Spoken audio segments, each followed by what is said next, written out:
What if your school day began at dawn, not with a bus ride, but with chanted prayers? What if your entire education centered on a language almost no one speaks today, aiming not for a job but for your soul's salvation? Get ready to unearth the wild ways medieval education, from roughly 500 AD to 1500 AD, was nothing like your classroom. Number 1. Who even got to go? Stepping back into the medieval schoolyard reveals a stark reality. Almost no one got to go to school as we know it. Forget universal education. Forget public schools open to everyone, regardless of their background. Access to learning during the Middle Ages was incredibly restricted, a privilege carved out by social standing, gender, and often a calling to religious life. For the vast majority of people, formal schooling simply did not exist. Life was agriculture, craft, or warfare, and learning was primarily practical, passed down from parent to child or master to apprentice. The blacksmith's son learned blacksmithing. A farmer's daughter learned farming. These were skills, not subjects taught from books in a classroom. If you were a boy born into a noble family, your education was often less about books and more about swords, horses, and courtly etiquette. You might have a private tutor, usually a cleric, who taught you Latin, some reading and writing, and perhaps a touch of arithmetic. But your training was geared towards warfare, estate management, and chivalry. You learned to ride, to hunt, to joust. You learned strategy and diplomacy. Your education was designed to prepare you to lead armies, manage lands, and hold court. Books were a secondary tool, useful for understanding legal documents or religious texts, but not the central focus of your daily learning. Girls from noble families might learn to read and write, primarily for religious devotion and managing a household. They learned to oversee servants, manage finances, and understand herb lore. Their schooling, whether by a governess or a tutor, prepared them for marriage and domestic authority, not academic pursuits.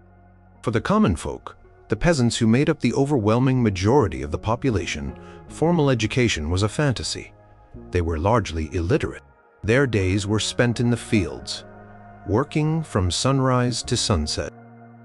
Their knowledge came from experience, from observing the seasons, from understanding the rhythms of planting and harvesting. They learned stories and prayers, orally passed down through generations. The local priest might teach some basic catechism, perhaps leading them in chanted prayers, but reading and writing were not part of their world. A child might learn basic numbers for counting livestock or goods at the market, but advanced mathematics or literacy was entirely unnecessary for their survival. The true centers of learning, the places where formal education took place, were almost exclusively tied to the church. Monasteries and cathedral schools were the primary institutions. To enter these, you typically needed to be a boy, and often you were destined for a life of religious service. Monastic schools educated young oblates, boys who were essentially given to the monastery to be raised within its walls. Their education was deeply religious, focused on Latin, scripture, liturgy, and the rules of the monastic order. They learned to copy manuscripts, to chant, and to understand complex theological texts. Their path was set: a life of prayer, study, and service within the monastery. Cathedral schools, attached to major cathedrals in larger towns, also primarily educated boys, usually those aiming for the priesthood or a career in the church. These schools taught the trivium, grammar, rhetoric, and logic, all delivered through the medium of Latin. They prepared students for advanced studies, eventually leading to the nascent universities. Girls were generally excluded from these institutions. There were some exceptions. Certain convents where noble girls, or those intending to become nuns, received a robust education. These convents could be centers of significant learning where women studied Latin, theology, and even philosophy. But these were few and far between, an exception to the rule, not the norm. For example, convents like the Abbey of Gandersheim produced learned abbesses, such as Hrutz, a 10th-century German canoness, poet, and dramatist, who wrote Latin dramas and historical narratives. These were rare instances of significant female scholarship. Even when access was granted, it was almost always transactional. Learning was not free. Families might pay tutors directly, or they might donate land or goods to a monastery in exchange for a child's education. For poorer boys, the church sometimes provided opportunities. A bright boy from a humble background might be identified by a local priest and sponsored to attend a cathedral school, perhaps eventually entering the clergy. This was a path to social mobility, a way out of the grinding poverty of peasant life. But it was a path walked by a very small percentage of the population. It required exceptional intellect, deep piety, and often a stroke of luck or patronage. The sheer difficulty of simply getting an education was compounded by the limited number of schools. There were no public school systems or government-funded education initiatives. Schools sprang up around religious centers or the households of the wealthy. Travel was difficult and dangerous, so attending a school often meant leaving home, a significant undertaking for a child. A student might walk for days or weeks to reach a university town, enduring harsh conditions, seeking patronage or support along the way. The journey itself was part of the commitment, a test of dedication. The idea of universal literacy, where everyone could read and write, was completely foreign. Literacy was a specialized skill, primarily for scribes, clerics, and some merchants or lawyers. It was not seen as a fundamental right or a necessary skill for daily life for most people. A signature was often a simple mark, an egg witnessed by others who could write their names. Official documents were read aloud to those who could not read them. The world was primarily an oral one, where information was passed by word of mouth through sermons, stories, and songs.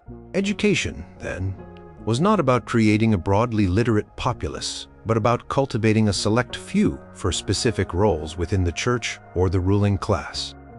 This narrow gateway meant that for the vast majority of medieval individuals, the concept of going to school simply did not apply to their lives. Number 2. What was the point? The very purpose of learning in the medieval world spun on an axis, fundamentally different from today's focus on careers and personal fulfillment. Modern schooling often aims to prepare you for the workforce, to equip you with skills for a specific job, to foster critical thinking for a democratic society, or to help you find yourself. In the Middle Ages, the ultimate goal of education was not a better resume or a higher salary. It was about salvation, about understanding God's divine plan, and about serving the church. Every subject, every lesson, every hour spent in study ultimately pointed towards a spiritual end. At the heart of medieval education lay theology, the study of God. This was not just one subject among many. It was the queen of all sciences, the pinnacle of all knowledge. Philosophy, logic, rhetoric, grammar, all these disciplines served to illuminate theological truths. For example, a student of logic would not just learn syllogisms for their own sake. They would learn how to apply logical reasoning to complex theological doctrines like the nature of the Trinity or the problem of evil. A student of rhetoric would learn how to construct persuasive arguments, not to win a legal case or sell a product, but to defend Christian doctrine or to preach an inspiring sermon. This intense focus on the divine meant that the most esteemed scholars were theologians, and the highest degrees were in theology, often requiring years of rigorous study after completing degrees. In the liberal arts, serving the church was another core purpose. Many students, especially those attending monastic or cathedral schools, were destined for the clergy. Their education was explicitly designed to prepare them for roles as priests, monks, bishops, or administrators within the vast ecclesiastical hierarchy. They learned Latin because it was the language of the church, the language of scripture, liturgy, and scholarly discourse. They learned to read and interpret biblical texts, to understand canon law, and to perform religious rituals. They learned to chant and to sing, as music was an integral part of worship. Their entire training was a preparation for a life dedicated to God and the spiritual care of souls. This meant that the curriculum was heavily weighted towards subjects that supported these clerical roles, with very little room for subjects that did not directly contribute to a religious vocation. Beyond the clergy, some education served the secular rulers, but even this was often intertwined with spiritual concerns. Kings and nobles needed educated administrators to manage their lands, collect taxes, and draft legal documents. These individuals, often drawn from the ranks of the educated clergy or those with legal training, still operated within a deeply religious worldview.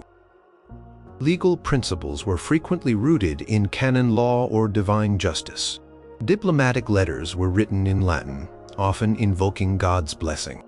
Even military strategy could be framed within the context of holy wars or righteous defense. The literate lay administrators might be educated in grammar, rhetoric, and law, but their worldview was still shaped by the pervasive influence of the church. Their learning served the purpose of maintaining order in a world believed to be divinely ordained. Understanding the world, for medieval scholars, was not about scientific discovery in the modern sense, but about uncovering God's design. Astronomy, for example, was studied not to launch rockets or plot voyages to distant galaxies, but to understand the order of the cosmos, believed to be God's handiwork. The movement of the planets was seen as a manifestation of divine harmony. Arithmetic was learned for practical purposes, like accounting, but also for its symbolic significance within theology and for understanding musical ratios in chant. Even medicine, rudimentary as it was, often incorporated elements of spiritual healing and relied on the belief that illness could be a divine punishment or a test of faith. The natural world was a book of God's creation, and studying it was a form of worship. There was also a practical purpose to education, but it was narrowly defined. For scribes, it was about accurate copying and preservation of texts, often religious in nature. For notaries, it was about drafting legal documents and official records. For chroniclers, it was about recording history, often from a perspective that highlighted God's intervention in human affairs. These skills were essential for the functioning of medieval society, but they were still primarily understood within a larger framework of divine purpose. The idea of education for its own sake or for purely personal intellectual gratification divorced from religious or societal utility was less common. Concept of upward mobility through education existed, but it was almost entirely channeled through the church. A bright boy from a humble background, if he could gain access to a school, might rise through the ranks of the clergy, eventually becoming a respected scholar, a wealthy abbot, or even a bishop. This was a path to power and influence, but it was always within the ecclesiastical structure. The ultimate goal, even in achieving such worldly success, remained tied to the spiritual realm. To better serve God and the church, education was not just about getting ahead, it was about getting closer to God, or at least, about serving the institutions that brought others closer to God. This deep, pervasive spiritual aim colored every aspect of medieval learning, making it a profoundly different endeavor from the largely secular, career-focused schooling of today. Number 3. What did they actually learn? Forget your modern curriculum with its wide array of subjects, from computer science to world history to physical education. Medieval schooling was a meticulously structured, yet incredibly narrow pathway focused on a set of disciplines considered essential for understanding divine truth and serving the church. The core of this learning was built upon the 7 liberal arts, divided into 2 distinct groups, the trivium and the quadrivium. Mastering these was the educational journey, and it led to a very different kind of learned individual. The trivium came first, and it was considered the foundation for all further study. Its name literally meaning the 3 ways, referred to the 3 subjects: grammar, rhetoric, and logic. Grammar was not just about learning how to write sentences correctly in your native tongue. It was almost entirely focused on Latin, the universal language of scholarship, religion, and administration across Europe. Students learned to read, write, and speak Latin with fluency.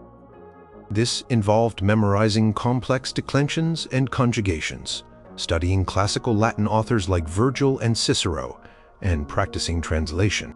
Mastery of Latin grammar was absolutely crucial, because without it, you could not access any of the texts, sermons, or scholarly debates that formed the heart of medieval intellectual life. It was the key to unlocking the entire world of knowledge. Following grammar came rhetoric, the art of persuasive speech and writing. This was not about flowery language for its own sake, but about constructing arguments effectively, presenting ideas clearly, and influencing an audience. Students learned to identify figures of speech, to structure arguments logically, and to deliver speeches with conviction. They studied classical rhetoricians like Cicero and Quintilian, dissecting their techniques. This skill was vital for future priests, who needed to deliver compelling sermons, for lawyers, who needed to argue cases, and for administrators who needed to draft persuasive letters and documents. It taught students how to express truths discovered through logic in a convincing manner. The final and arguably most rigorous part of the trivium was logic, sometimes called dialectic. This was the study of reasoning itself. Students learned how to construct valid arguments, identify fallacies, and engage in formal disputation. Aristotle's logical works, particularly his Organon, translated into Latin, were central to this study. Logic taught students how to think clearly, critically, and systematically. It was the intellectual toolkit for analyzing complex theological and philosophical questions, allowing scholars to reconcile seemingly contradictory ideas or to draw new conclusions from established truths. This was a skill that empowered them to engage in the academic debates that characterized university life. Once a student had mastered the trivium, typically after several years of study, they might earn a Bachelor of Arts degree. This was a stepping stone, a qualification to move on to the more advanced quadrivium, or the 4 ways. The quadrivium consisted of arithmetic, geometry, astronomy, and music. These were considered the mathematical arts, revealing the harmonious order of God's creation. Arithmetic was not just basic counting.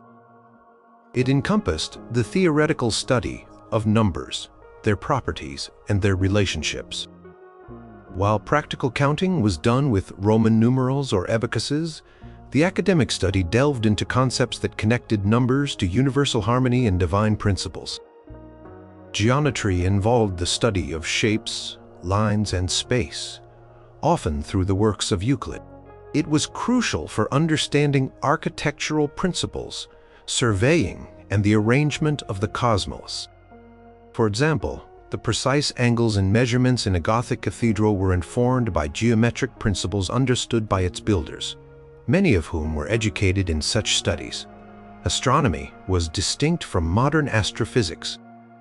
It was the study of the movements of celestial bodies, primarily the sun, moon, planets, and stars. This was important for timekeeping, calendar making, and understanding the seasons. It was also deeply intertwined with theology, as the heavens were seen as a manifestation of God's perfect order. Medieval astronomers used instruments like astrolabes to chart celestial positions and predict events, which had both practical, like agricultural planning, and spiritual, like determining feast days, significance. Prevailing geocentric model of the universe with Earth at its center was a cornerstone of this study, reflecting the belief in humanity's central place in God's creation. Music, in the quadrivium, was not about playing instruments or composing songs in the modern sense. It was the theoretical study of musical harmony, ratios, and intervals. It was closely linked to arithmetic and believed to reflect the divine order of the universe. Scholars like Boethius, whose treatise De Institutione Musica was a foundational text, explored the mathematical relationships that underpin harmonious sounds, seeing them as mirroring the harmony of the spheres. This abstract understanding of music was essential for interpreting church chants and understanding the mathematical beauty woven into creation. After mastering the quadrivium, a student might earn a Master of Arts degree. This allowed them to teach the liberal arts themselves, or to proceed to even higher faculties: theology, law, or medicine. Theology was the supreme discipline, considered the queen of the sciences. Studying theology involved years of deep engagement with Scripture, the writings of church fathers like Augustine, and the great scholastic thinkers like Thomas Aquinas. It culminated in a Doctor of Theology degree, the highest academic achievement, marking one as an authority on divine truth. Law focused on both canon law, church law, and civil law, Roman law, particularly Justinian's Code. Medicine, while still rudimentary by modern standards, involved studying ancient Greek and Arab medical texts, primarily those of Hippocrates and Galen, focusing on humors and rudimentary surgical techniques. So while medieval students learned about grammar, logic, and mathematics, their curriculum was profoundly different in emphasis and scope.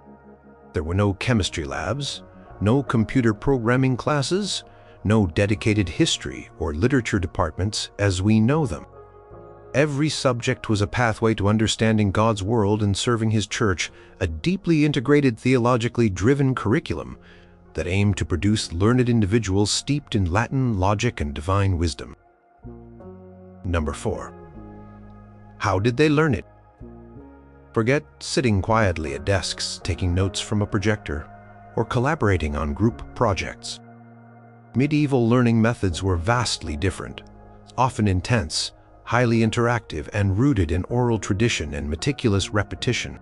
Classroom experience, if you can even call it that, would shock a modern student, emphasizing memory, debate, and sometimes painful discipline.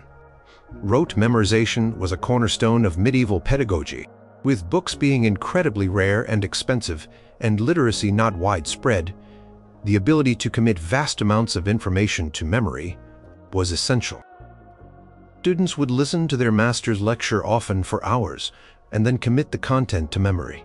This wasn't just about facts, it was about entire texts. Students memorized scripture, theological arguments, philosophical treatises, and legal codes. Imagine memorizing whole chapters of a textbook, word for word. This skill was honed from an early age in monastic and cathedral schools, where young boys would learn Latin grammar through endless repetition of declensions, conjugations, and vocabulary.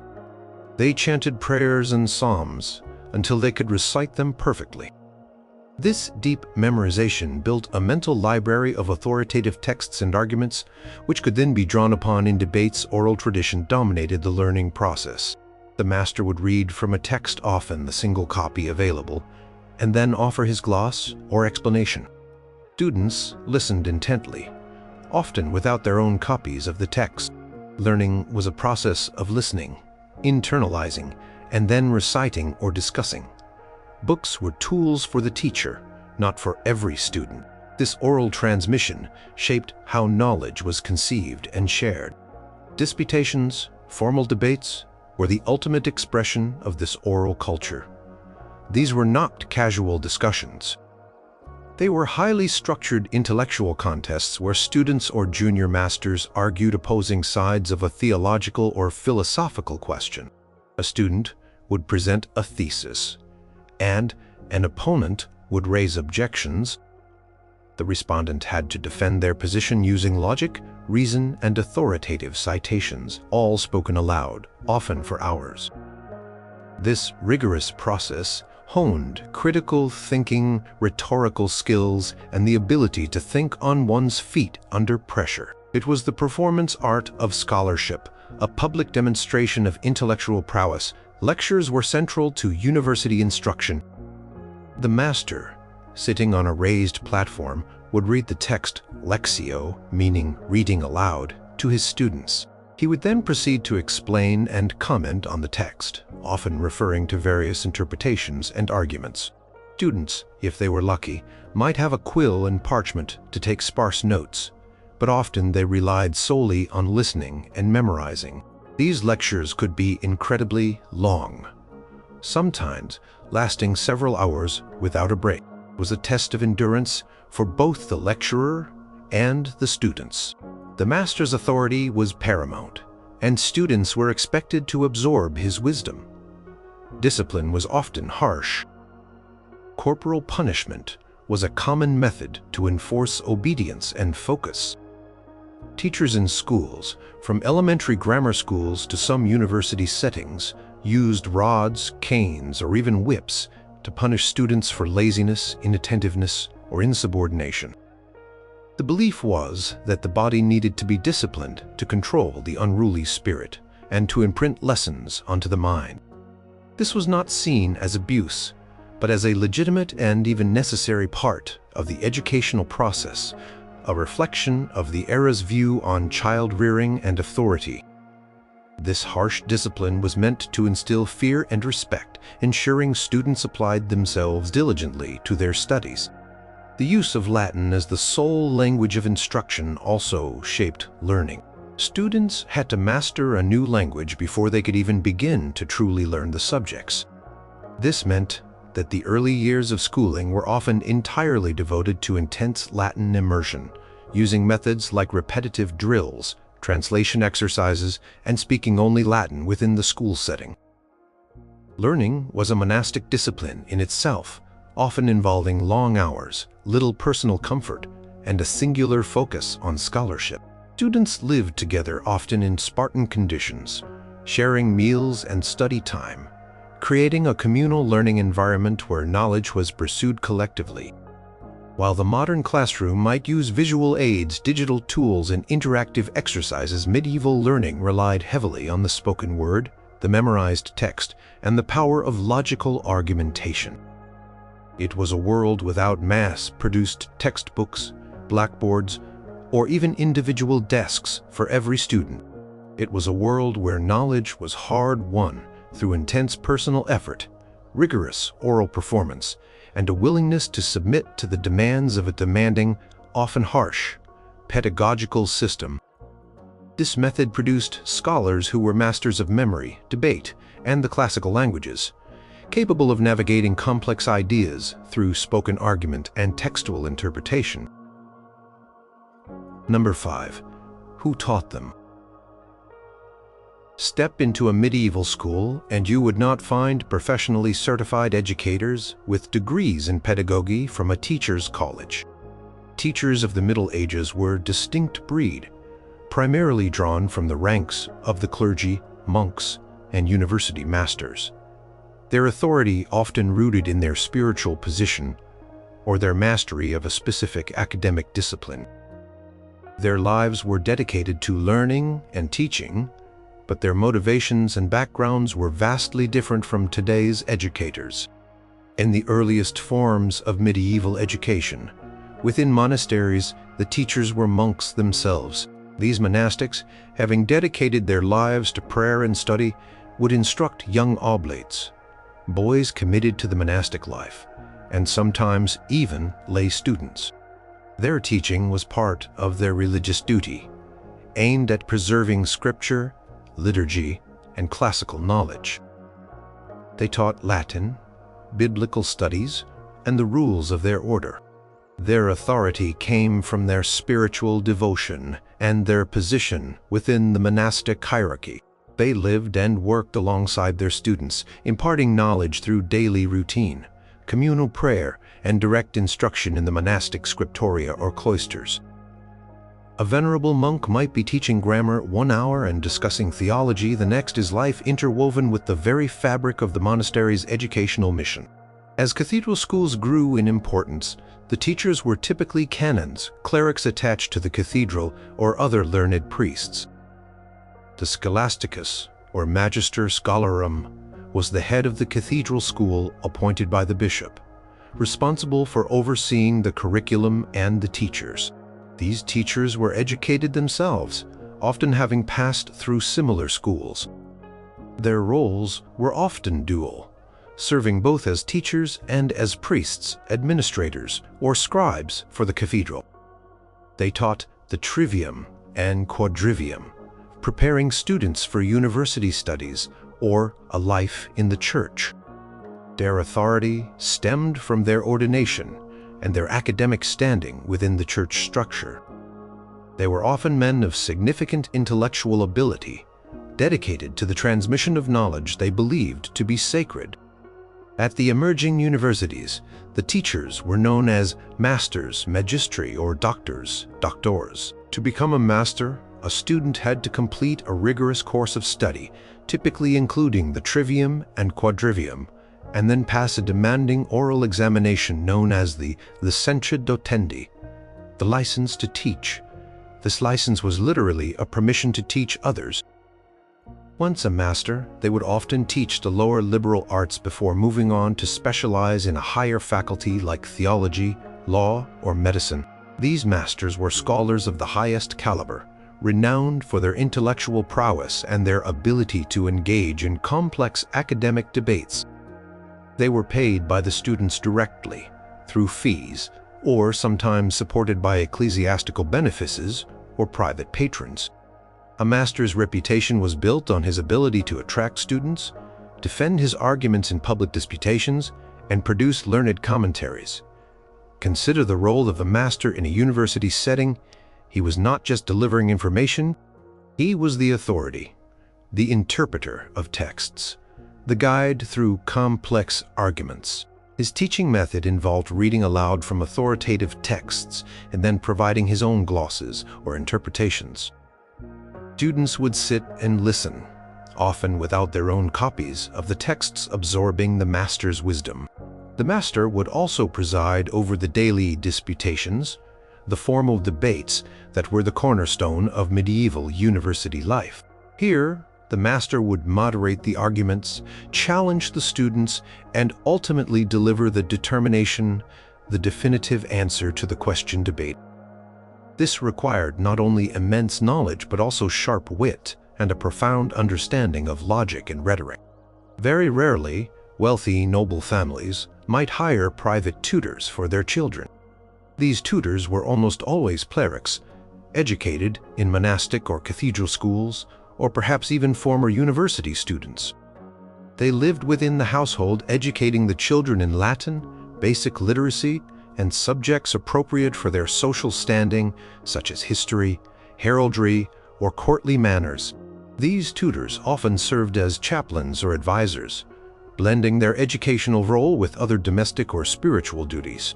Their qualifications were based on their personal knowledge and their connection to the church, rather than any formal teaching certification process. Women teachers, while rare, did exist in certain contexts. In convents, learned nuns would educate young girls, often focusing on Latin, scripture, and devotional practices. Some abbesses, like the aforementioned Hrotsvitha, were highly educated scholars who likely oversaw the education of others within their convents. These women were exceptions to the general rule of male-dominated education, but their teaching was confined to the spiritual sphere of the convent. The idea of teacher training colleges or standardized teaching methodologies was completely foreign. Teacher became a teacher by mastering their subject matter, proving their intellectual capabilities through rigorous examination and public debate, and then receiving the license to teach from their academic institution or ecclesiastical superior. Their authority was inherently linked to their mastery of knowledge and their position within a hierarchical structure, whether it be the church or the nascent university system. They were not merely facilitators of learning, They were custodians of knowledge, imparting wisdom passed down through generations, often through the very specific lens of Christian theology and classical philosophy. This deep integration of teaching with spiritual and scholarly authority set medieval teachers apart. Number 6. What did they learn with? Forget classrooms overflowing with mass-produced textbooks, interactive whiteboards, or personal laptops. In the medieval era, learning materials were incredibly scarce, painstakingly crafted, and often unique. The very substance of education was defined by the limited resources available, shaping everything from teaching methods to who could even afford to learn.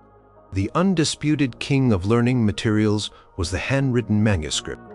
Before the invention of the printing press in the mid-15th century, every single book was copied by hand, typically in monastic scriptoria or later in commercial workshops near universities.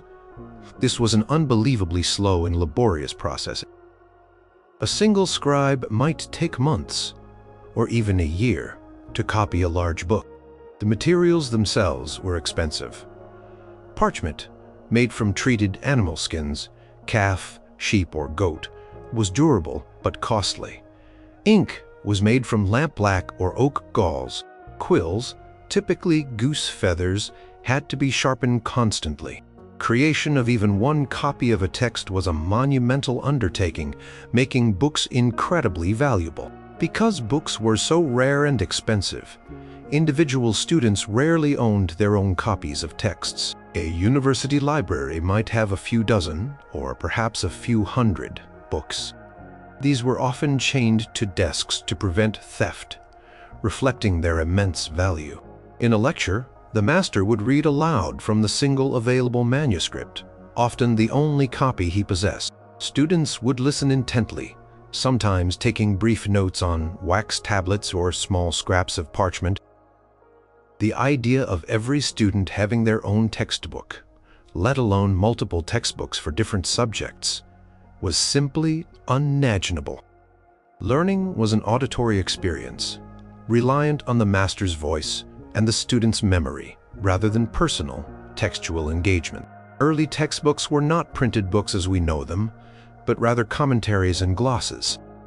A master would often write his own explanations or interpretations, foundational texts like Aristotle's works or the Bible. These commentaries would then be copied and circulated among his students.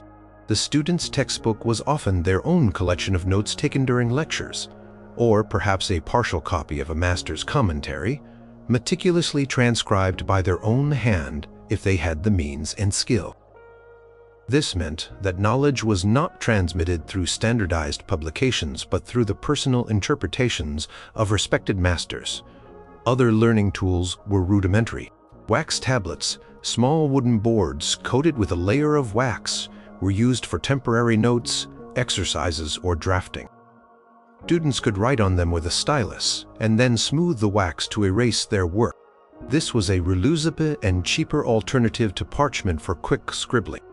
Abacuses were used for calculation, especially in the early medieval period before the widespread adoption of Hindu-Arabic numerals.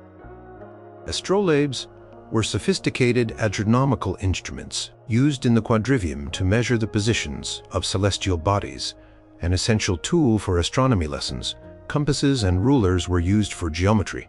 The concept of a classroom was also different. There were no standardized desks or chairs.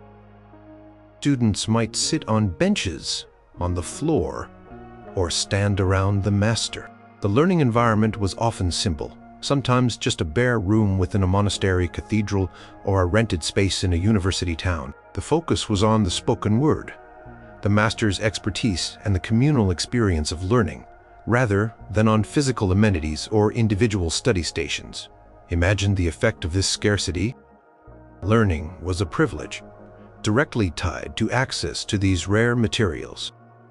Only institutions with the resources to employ scribes or individuals with significant wealth could accumulate libraries. This limitation meant that the curriculum was also constrained. Only texts considered essential and authoritative were copied and preserved. The focus was on foundational works: the Bible, the writings of the Church Fathers, Aristotle's logic, and classical Latin authors. There was little room for new or speculative texts until a later period, and even then dissemination was slow. The value of knowledge was literally tangible. A scholar's library was a precious asset, passed down through generations or bequeathed to institutions. The labor involved in creating books instilled a profound respect for written knowledge. Students understood the immense effort that went into producing the very words they were trying to master. This appreciation for the physical book as a vessel of divine and human wisdom underscored the sacred nature of learning itself. Unlike today's disposable paperbacks or ephemeral digital files, medieval learning materials were treasures, reflecting a world where knowledge was both rare and revered. Number 7. How did they prove they learned anything? Forget multiple-choice tests, timed essay exams, or standardized testing that spits out a score. The medieval system of proving one's knowledge was a wild, often public, and deeply performative affair centered around oral examinations and the dramatic intellectual combat of disputation. It was less about what you knew and more about how you could articulate it, defend it, and reason with it under intense scrutiny. Pinnacle of medieval assessment, especially at universities, was the public disputation. This was not a private interview. It was a formal, often hours-long intellectual battle held before an audience of masters, students, and sometimes curious townsfolk. A student seeking a degree, typically a Bachelor of Arts or Master of Arts, would be designated as the respondent. A master or another student would propose a question or thesis, often a complex philosophical or theological statement. The respondent's task was to defend this thesis against all objections. The opponent, another student or a junior master, would then challenge the respondent's thesis by raising counter-arguments, citing authorities, and trying to expose logical flaws. The respondent had to listen carefully, understand the objection, and then formulate a coherent, logical response. This was done entirely through spoken word in Latin, adhering to strict rules of debate. They had to be quick-witted, articulate, and deeply knowledgeable about the relevant texts and logical principles. A good respondent could distinguish between terms, point out fallacies in the opponent's argument, or show how an objection was irrelevant to the main thesis. This was not about finding the right answer from a predetermined list, but about demonstrating mastery of logical reasoning and the ability to defend a position. The master, acting as a judge, would moderate the entire process. He would guide the discussion, perhaps interjecting with his own questions or objections, and ultimately deliver the determination, a concise resolution to the debated question, explaining which arguments were sound and which were not. Passing a disputation was a significant achievement, marking a student as capable of independent intellectual inquiry and rigorous argumentation. It was a public demonstration of intellectual maturity and readiness for the next academic level. The stakes were high. Poor performance could delay or even prevent a student from advancing. For lower levels of schooling, such as in monastic or cathedral schools, assessments were more akin to viva voce oral examinations. A student would stand before a teacher and recite memorized passages, answer questions about grammar, scripture, or history, and demonstrate their understanding through direct verbal communication. They might be asked to translate Latin passages, explain theological concepts, or even perform a chant. Teacher would judge their fluency, accuracy, and comprehension on the spot. There were no written tests because parchment was too expensive and the focus was on oral proficiency. The emphasis was on memory and recitation, reflecting the oral nature of knowledge transmission. The progression through degrees also served as a form of assessment. A student would spend years in the trivium, then years in the quadrivium. Each stage was a prerequisite for the next, implicitly confirming mastery of the preceding material. To become a Bachelor of Arts, you had to demonstrate proficiency in the trivium. To become a Master of Arts, you had to master the quadrivium and prove you could teach it. To become a doctor in theology, law, or medicine, you had to undergo even more intense and specialized disputations and public lectures. Each degree was a formal recognition of a cumulative set of learned skills and accumulated knowledge, verified through rigorous public performance. There were no numerical grades, no transcripts as we know them, and certainly no passing scores on standardized tests.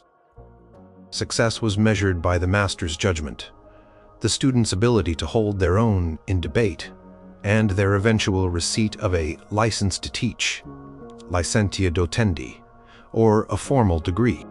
The very act of teaching a subject, once licensed as a master, was itself considered a form of ongoing assessment. If you could successfully explain complex ideas and guide new students through them, you continued to prove your knowledge. Compare this to modern assessment. Written exams designed to test recall and comprehension, often multiple choice or short answer taken in silent rooms. Modern education values individual performance on written tests, standardized scores for comparison, and a broad range of assessment types from projects to presentations. Medieval assessment, however, was fundamentally about public performance, rigorous logical argumentation, and the demonstration of a deeply internalized body of knowledge through the spoken word. It was a test of not just what you knew, but how you could use that knowledge in a live intellectual contest, a wildly different metric for academic achievement.